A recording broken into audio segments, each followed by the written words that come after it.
Help me to reach 2,000 subscribers. I remember the moment the glass hit the wall. The sound, it wasn't just a shatter. It was a scream. A cry from something breaking beyond repair. He stood there, towering over me, veins thick as ropes along his neck, his fists clenching and unclenching like they were rehearsing violence. His eyes weren't his anymore, they were someone else's. Someone capable of anything. Say that again, he growled, stepping closer.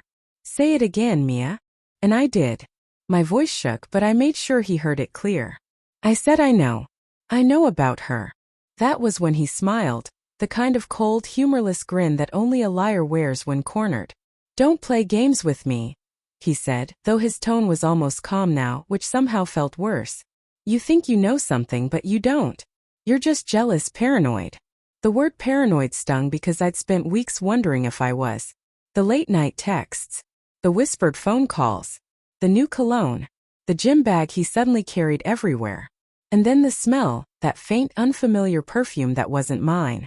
I had told myself stories to make it all make sense. That I was overthinking. That he still loved me. That we were just stressed. But lies rot slowly before they explode. When I finally said her name, Lena, his reaction wasn't denial. It was rage. Not at what I'd said, but that I had said it out loud. That was all the confirmation I needed. He stepped so close I could feel his breath, hot and furious on my face. You've got 1 second to take that back before I snap your neck. And that was when I smiled. Because behind me the front door creaked open. The sound didn't belong to me or to him. It belonged to her. Lena froze when she saw us. Her blonde hair was still damp from the shower, her oversized hoodie, the one I'd given him, hung loosely on her frame. For a second none of us moved.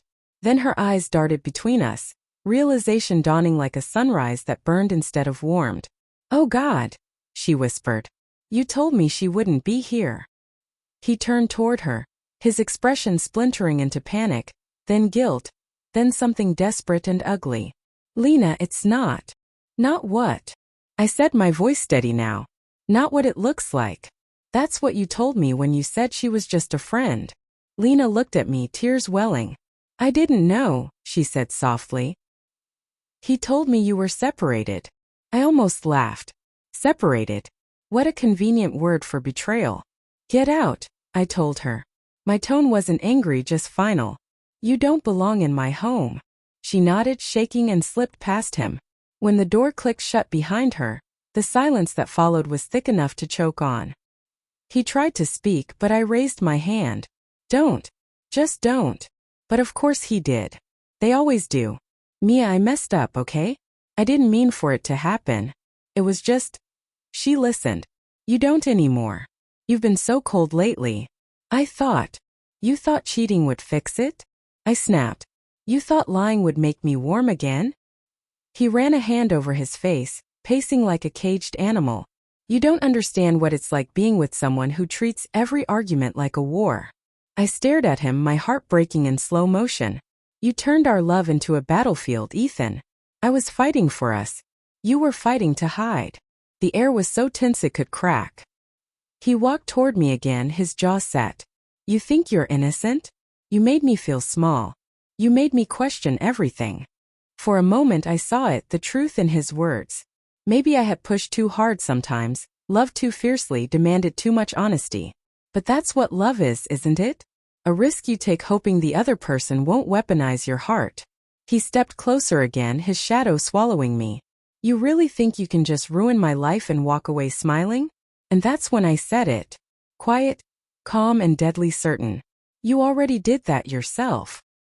He clenched his fists again, shaking with fury. You think this is over? You think you can just walk away? I don't think, I said. I know. Behind him, headlights flared through the window. Tires screeched on the gravel driveway. He turned, confused, as the sound of a car door slammed. Who the hell? He started. But before he could finish, the front door opened again. It was my brother, Daniel. A cop. He didn't say a word at first. Just looked between us, taking in the broken glass, the trembling tension. The fear I hadn't realized was showing on my face. You okay, Mia? He asked quietly. I nodded, though my throat felt like it was full of sand. Ethan took a step back, trying to regain composure. This isn't what it looks like. Daniel's eyes narrowed. It looks like my sister's been threatened. Ethan scoffed, but I could see the tremor in his hands. I didn't touch her. No, Daniel said, stepping closer, his tone cool as steel. But you were about to. Ethan's jaw flexed. His pride wouldn't let him back down. She was lying about everything. Then you've got nothing to fear, Daniel said evenly, reaching for his cuffs. But if I hear one more word about snapping her neck, you're going to learn what fear really feels like. Ethan's glare met mine for one last time. Anger, regret, defeat, all tangled together. Then he turned and stormed out, slamming the door so hard the frame shook. The silence afterward felt like peace. I sank to the floor, trembling, my chest heaving as the adrenaline drained out. Daniel knelt beside me, placing a steady hand on my shoulder. You did the right thing, he said softly. I nodded, tears finally spilling. I just wanted him to love me. Daniel sighed. He did. Just not the way you deserved. That night I cleaned the broken glass one shard at a time. Each piece felt like a fragment of what I used to believe love meant. By the time the last one was gone, the floor gleamed under the lamplight. Empty. Clean. Just like me.